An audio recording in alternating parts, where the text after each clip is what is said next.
በእገታ ላይ የነበሩ ዜጎች ድምጽ ሰጥተው ወደ ታገቱበት ካምፕ ተመለሱ በሚል የተሰራጨው ምስልና እውነታ በዛሬው የትርታ ቼክ ፕሮግራማችን አንደኛው መረጃችን ነው። በግንቦት 24ም የሰላማዊ ሰልፍ ጥሪ ተደረገ በሚል የተሰራጨው ስሜት ቀስቃሽና ሐሰተኛ መረጃ ብዙዎችን ጉዳት ብሏል። እንደምን አላችሁ የተወደዳችሁ የተከበራችሁ የትርታ ቼክ አድማጮቻችን፣ በትርታ ኤፍኤም 97.6 ወደ እናንተ የሚደርሰው ትርታ ቼክ ፕሮግራማችን የጀመረ ሲሆን በዚህ ፕሮግራማችን በማህበራዊ ሚዲያ ሆነ በተለያዩ መንገዶች በፍጥነት የተሰራጩ አነጋጋሪ የሆኑና ብዥታን የፈጠሩ መረጃዎችን እውነታን በጥልቀት እንፈትሻለን። መረጃ ኃይል ነው፣ ሐሰተኛ መረጃ ደግሞ እጅጉኑ አጥፊ ኃይል። ታዲያ እርሶም የሚደርሱትን መረጃ ከማመኖ ከማጋራቶ በፊት አፍታ ቆም ብለው እንዲያስተነትኑ እውነታውንም እንዲያጣሩ እያሳሰብን ለዛሬ ያዘጋጀናቸውን መረጃዎች ይዘን ቀርበናል። አብራችሁንም ቆዩ። ማንኛውንም መረጃ ከማመኖና ለሌሎች ከማጋራቶ በፊት አፍታ ቆም ይበሉ። ከሐሰተኛ መረጃ ራስዎን ቤተሰቦንና ማህበረሰቦን ይጠብቁ። ትርታ ቼክ በትርታ 97.6 ኤፍኤም ይቀርባል።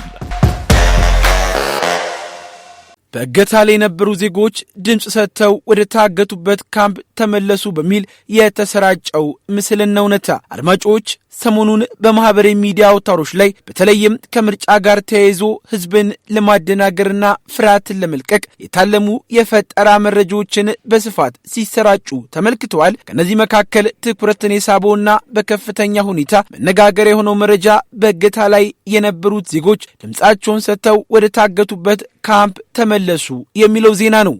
ከ28,000 በላይ ተከታይ ባለው አቤል አስራት በተባለው የፌስቡክ ገጽ ላይ ተላለፈም ሲሆን መረጃው ከተለቀቀበት ጊዜ ጀምሮ እስካሁን ድረስ ከ3,000 በላይ ላይክና ከ50 በላይ ሼር ተደርጎበታል። ልጥፉ ወታደራዊ ልብስን የለበሱ ታጣቂዎች በእድሜ የገፉ አዛውንቶችን ወደ ምርጫ ጣቢያ እየመሩ የሚወስዱ የሚያሳይ ምስልን ያካተተም ነው። ታዲያ የጉዳዩን ስሜት ቀስቃሽነትና ወቅታዊነት የተመለከተው ትርታ ቼክ የማጣሪያ ቡድን ከመረጃው ጋር አብሮ የቀረበውን ምስል ትክክለኝነቱን ለማረጋገጥ የዲጂታል መመርመሪያ መሳሪያዎችን ተጠቅሟል። ታዲያ በተደረገው የቴክኒክ ማጣሪያ በኤአይ ኦርኖት ዲጂታል መሳሪያ አማካኝነት ምስሉን የመረመርነው ሲሆን ምስሉ በተጨባጭ መሬት ላይ የተነሳ እውነተኛ ፎቶግራፍ ሳይሆን ሙሉ በሙሉ በሰው ሰራሽ አስተውሎት ቴክኖሎጂ የተፈበረከ መሆኑ ተረጋግጧል። በመሆኑም በእገታ ላይ ያሉ ዜጎች በኃይል ድምጽ እንዲሰጡ ተደረገ በሚል የተሰራጨው ምስልና መረጃ ህዝብን በጥርጣሬና በስጋት ውስጥ ለመክተት ሆን ተብሎ በኤአይ የተዘጋጀ የሐሰት መረጃ መሆኑን ትርታ ቼክ አረጋግጦ ሐሰተኛ ነው ሲል በይኖታል። ወደ ሌላው መረጃችን ስናልፍ ደግሞ በግንቦት 24 ቀን የሰላማዊ ሰልፍ ጥሪ ተደረገ በሚል የተሰራጨው ስሜት ቀስቃሽና ሐሰተኛ መረጃ አድማጮች ሰሞኑን በተለይም የማህበራዊ ሚዲያ አውታሮች ላይ በተለይም በፌስቡክ ላይ በሚንቀሳቀሱና በርካታ ተከታዮች ባላቸው ገጽ ላይ ግንቦት 24 በአዲስ አበባ የተጠራው ህዝባዊ ሰላማዊ ሰልፍ ወደ ሀገር አቀፍ ጥሪ አድርጓል፣ መንግስትም ከፍተኛ መደናገጥ ውስጥ በመግባት የሚዲያ ቅስቀሳ ሰራዊት መድበዋል የሚል መረጃ በስፋት ሲሰራጭና የሰዎችን ትኩረት ሲስብ ተመልክተናል። ይህ መረጃ በተለይም ስንታየው ቸኮል በተሰኘና ከ115,000 በላይ ተከታይ ባሉት የፌስቡክ ገጽ ላይ ሰበር በሚል ርዕስ የተጋራም ሲሆን ትርታ ቼክ መረጃውን እስካጠናከረበት ሰዓት ድረስም ከ1,000 በላይ ላይኮች ከ60 በላይ ሼሮችን አግኝቶ መመልከትም ተችሏል። ከተሰራጨው ጽሑፍ ጋርም ስሜት ቀስቃሽ የዲጂታል ምስል ተያይዞ ቀርቧል። ትርታ ቼክ የዚህ መረጃ እውነተኝነት ከተያዘው ምስል ጀርባ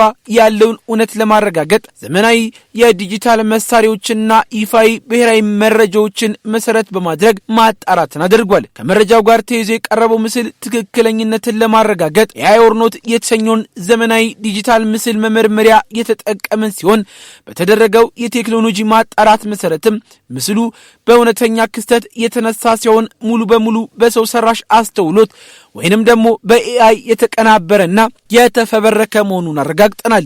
በጽሑፉ ላይም ግንቦት 24 ቀን በአዲስ አበባና በተለያዩ ከተሞች ሰላማዊ ሰልፍ ተጠርቷል የተባለውን ጭብጥ በተመለከተ የኢትዮጵያ ብሔራዊ ምርጫ ቦርድ የውሳኔ ሰነዶችን ይፋዊ መግለጫዎችን ፈትሸናል። በዚሁ መሰረት የተጠቀሰው ግንቦት 4 ቀን በአገሪቱ ምንም አይነት የተጠራ ህዝባዊ ሰልፍ የሌለ መሆኑንም የተመለከትንም ሲሆን ይልቁንም በዛ ቀን 7ኛው የሀገራዊ ምርጫ ድምጽ የሚሰጥበት ቀን መሆኑን ምርጫ ቦርድም ይፋዊ መርሃ ግብር አውጥቶ ያሳወቀበት ቀን መሆኑን አልፎም ምርጫው መጠናቀቁንም አረጋግጠናል። የተጠቀሰው መረጃ ምርጫ ሂደት ገጽታን ለማበላሸት በማህበራዊ ሚዲያ ላይ የሰዎችን የፖለቲካ ስሜት ለመቀስቀስ ሆን ተብሎ በኤአይ ምስል የታገዘ የተፈበረከ የሐሰት ወሬ ነው። በመሆኑም በግንቦት 4 ሰላማዊ ሰልፍ ተጠርቷል ተብሎ የተሰራጨው መረጃ ፍጹም ሐሰተኛ መሆኑን ትርታ ቼክ አረጋግጦ ሐሰተኛ ነው ሲል በይኖታል። አድማጮቻችን ለዛሬ የመራረጥናቸው የፈተሽናቸው መረጃዎች እነዚህን ይመስሉ ነበር። ታዲያ እናንተም ጥርጣሬ የገባችሁ እውነቱ ቢጣራ የምትሉት መረጃ ካለ በትርታ ቼክ የማህበራዊ ሚዲያ ልታደርሱን ትችላላችሁ። ታዲያኛም ቡድናችን አጣርቶ መረጃዎቹን ፈትሾ ወደ እናንተም ያቀርባል። ሁሌም የሚያስታውሱ ከማጋራቱ በፊት ያጣሩ። በትርታ ኤፍኤም 97.6 አብራችሁን ስለነበራችሁ እጅግ አድርገን እናመሰግናለን።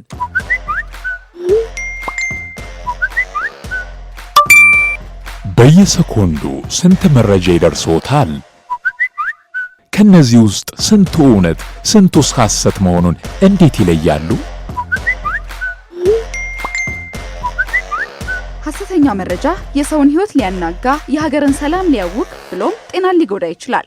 መፍትሄው ምንድነው? መፍትሄው ትርታ ቼክ።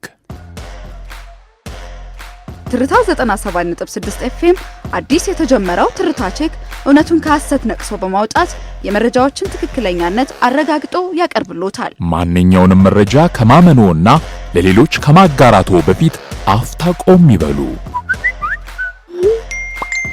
ከሐሰተኛ መረጃ ራስዎን፣ ቤተሰቦንና ማህበረሰቦን ይጠብቁ። ትርታ ቼክ በትርታ 97.6 ኤፍኤም ይቀርባል።